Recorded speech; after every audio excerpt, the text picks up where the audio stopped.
Hey, welcome back to Universe X. It is Chris, and today I'm coming at you with another discussion topic about something fairly new and potentially groundbreaking.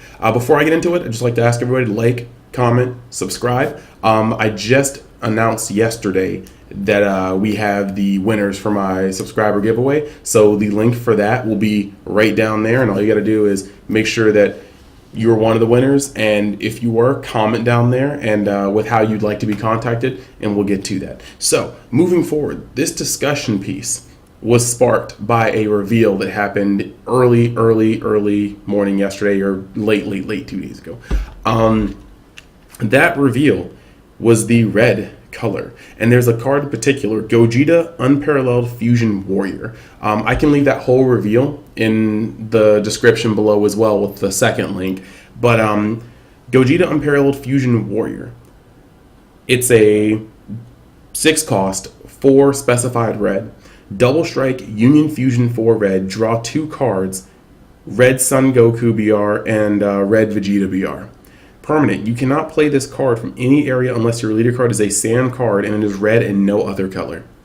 This card cannot be KO'd and can attack battle cards in active mode.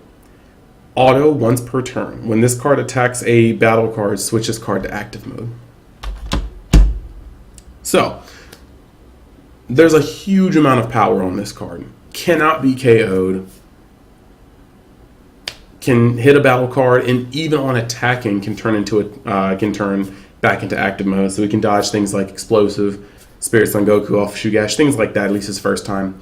It replaces the card that you discarded to fusion with him. There's a lot on this card. However, the part that has me wanting to make a video about it is actually the part where it says he can only be played if your leader is a sand and is red and no other color. Obviously, this brings into the fray potential dual-colored, maybe triple-colored, just leaders. And I, at first, was very on board with this idea, talking about it months and months ago. Anybody that's played Magic, you know how fun gold-bordered cards are, the dual-colored creatures and spells, and they're all cool and dandy, and I think that's excellent. However, at the state this game is in, if we were to snapshot the game right now and just evaluate it off of this, I do not believe that Dragon Ball Super is ready. It has the correct framework for dual colored leaders. Now, dual colored battle cards, I'm for it. Dual colored extra cards, I'm for it.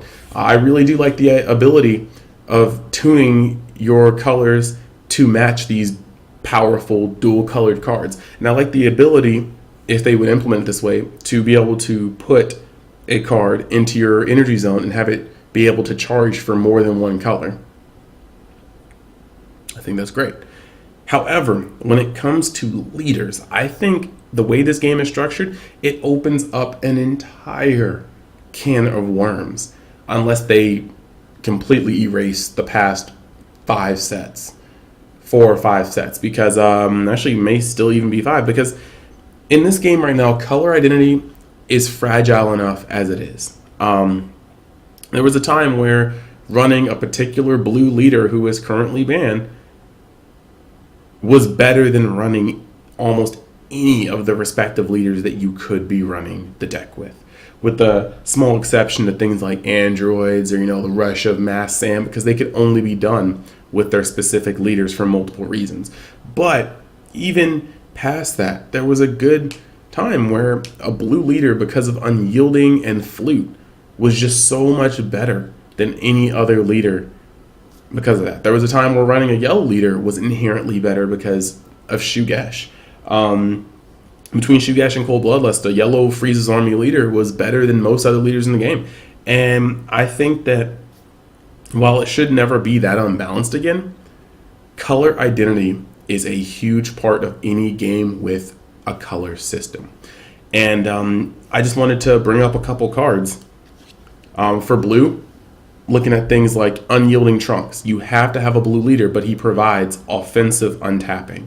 And that is crazy. He allows you to tap out, and as long as you can get a swing through in this combo, you can actually just continue to extend your play, or just keep energy open, or have the most explosive shotguns in the game due to him being able to free up energy for your unyieldings, or not your unbreakables and your villainous cells.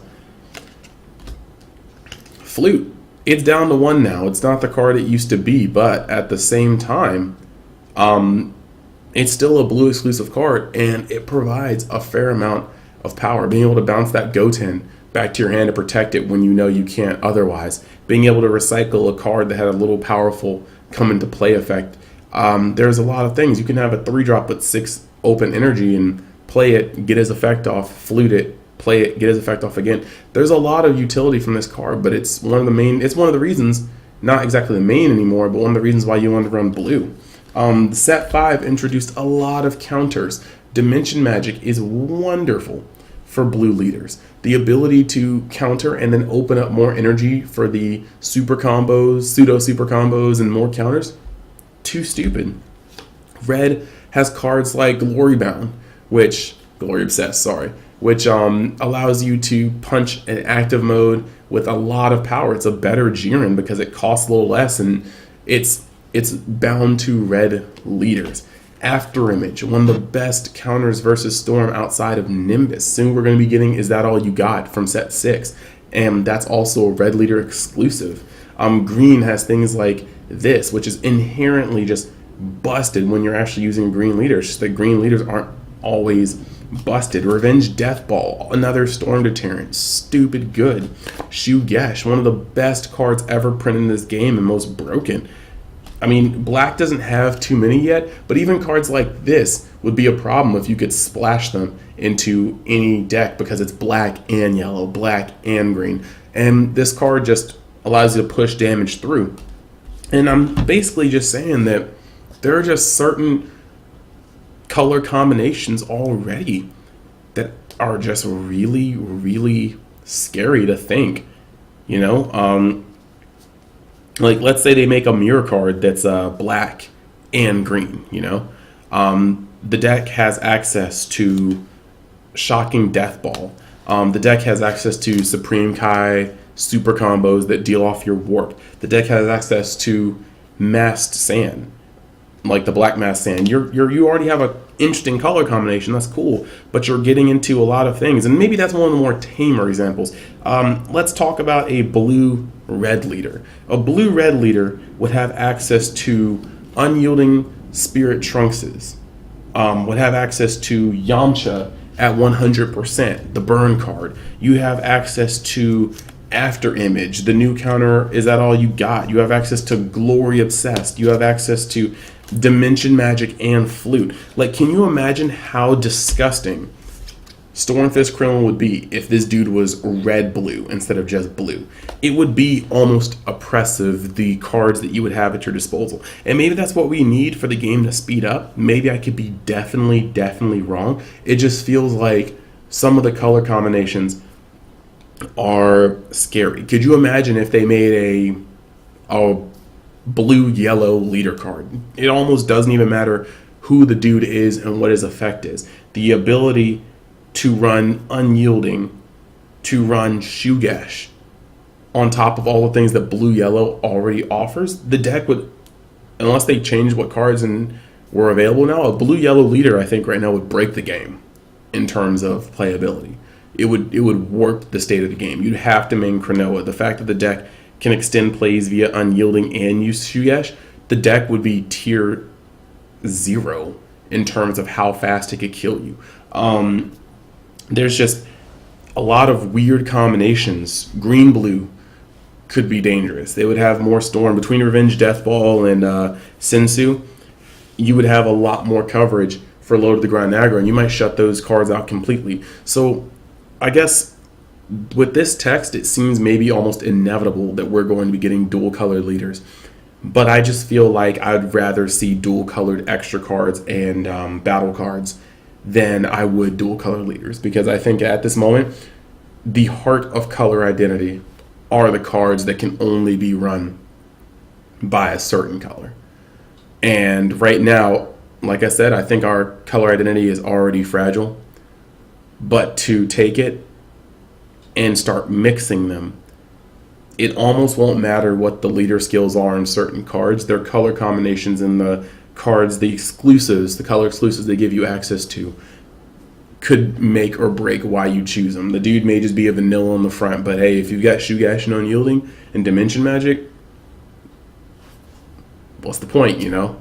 And that's what I feel a little afraid for. So let me know down in the comments if you feel like this is a problem, if you feel like this is also something that you think could get out of hand very, very quickly. If you think that they could implement it, let me know if you think that it's totally balanced and it's what we need. I want to get a discussion going. So thanks for tuning in again. I'll upload something again soon, of course. Try to kind of keep that steady schedule. And thank you guys for visiting Universe X. Remember to like, comment, subscribe, share this with your friends, because I just want to talk about stuff that I think is prevalent and important in the game that we all love to play. Thanks. You guys have a great day. Bye.